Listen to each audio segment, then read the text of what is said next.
Case that retailers move into the online space as an extension of their physical stores. But movement is increasingly going in the opposite direction as the e-commerce scene grows. This story by Rochelle Lee.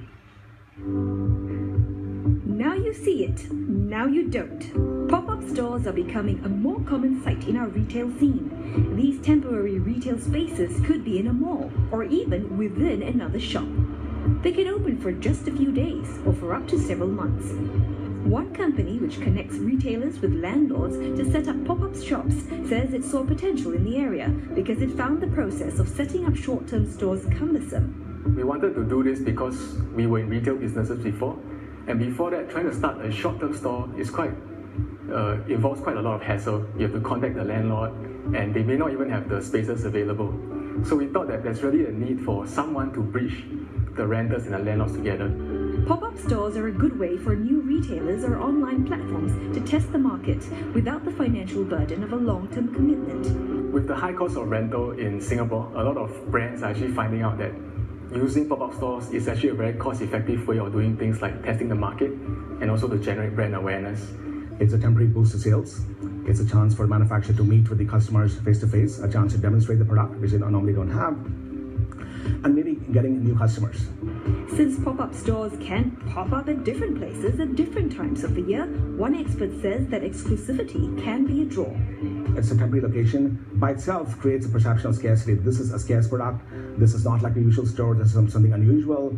This is something where bargains could be available. Consumers can get all these perceptions.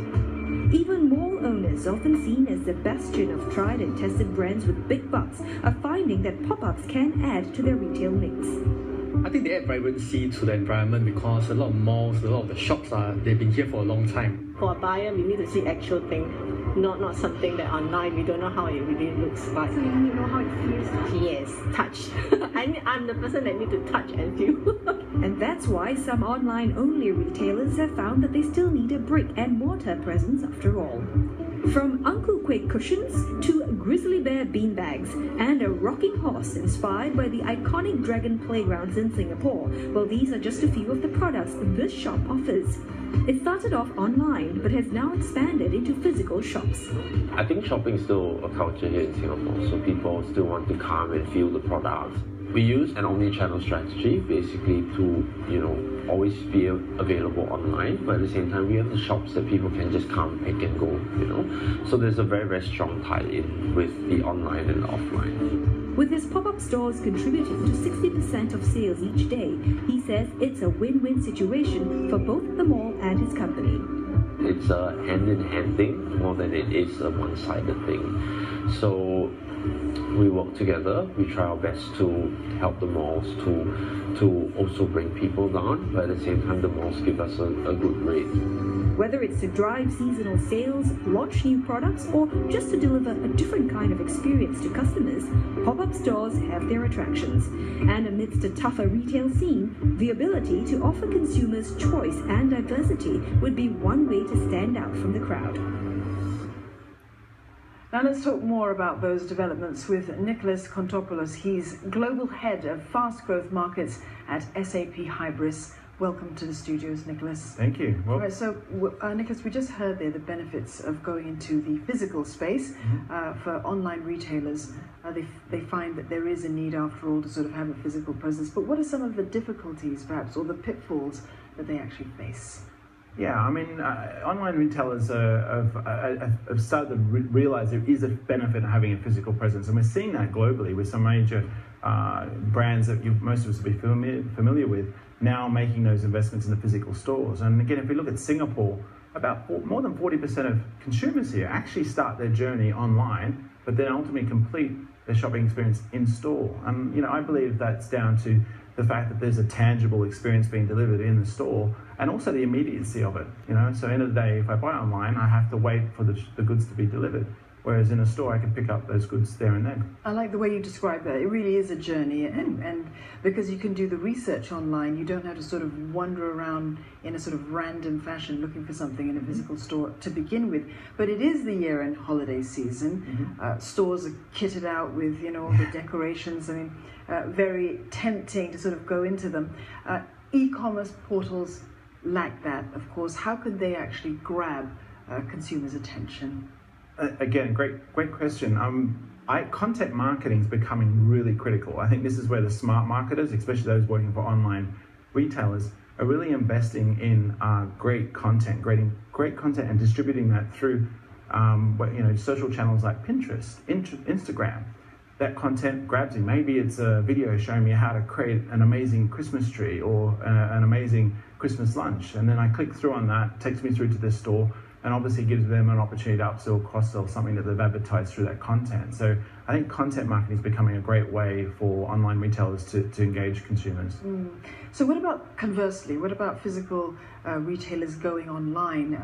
What do they have to do to be successful?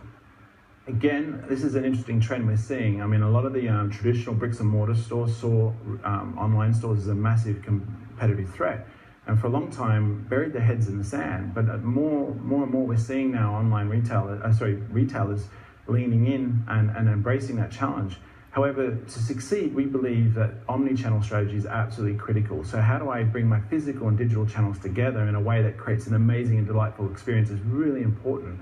But that could start on a mobile phone, could be an in-store experience. Maybe I complete the sale on my TV. So again, thinking about how they bring these channels together is really important. You mentioned there the fact of mobile phone usage, and of course Singapore, we have a high penetration of 80% of smartphone penetration. We're very tech savvy. We do mostly access the web on our phones these days. So what are some of the things that retailers should take note of?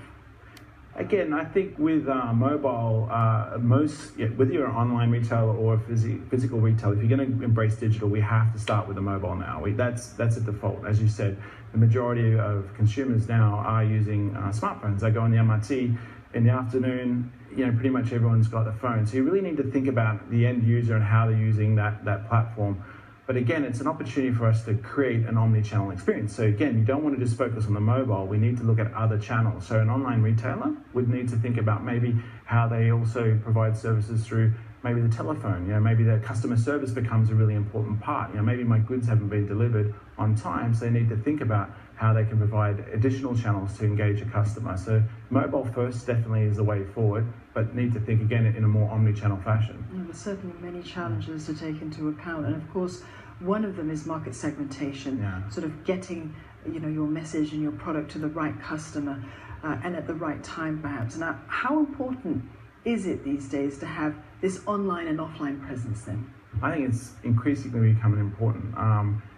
Data is at the heart of this. Again, if I think about brands like Uber, Netflix, Airbnb, who I'm a consumer of those services, they've become more like data companies, they're software companies. So they've really understood the importance of data, and I think this is absolutely critical, whether you're, again, a physical retailer or online retailer, how you harness that data and use that data in a way that actually helps develop a rich insight into who Nicholas Kontopoulos is, and then be able to push offers that are relevant to me is absolutely critical. So I think that's becoming increasingly important. Everyone wants the magic formula. They do, indeed. All right, thank you so much, Nicholas, for coming in to share that with me. Nicholas Kontopoulos there from SAP.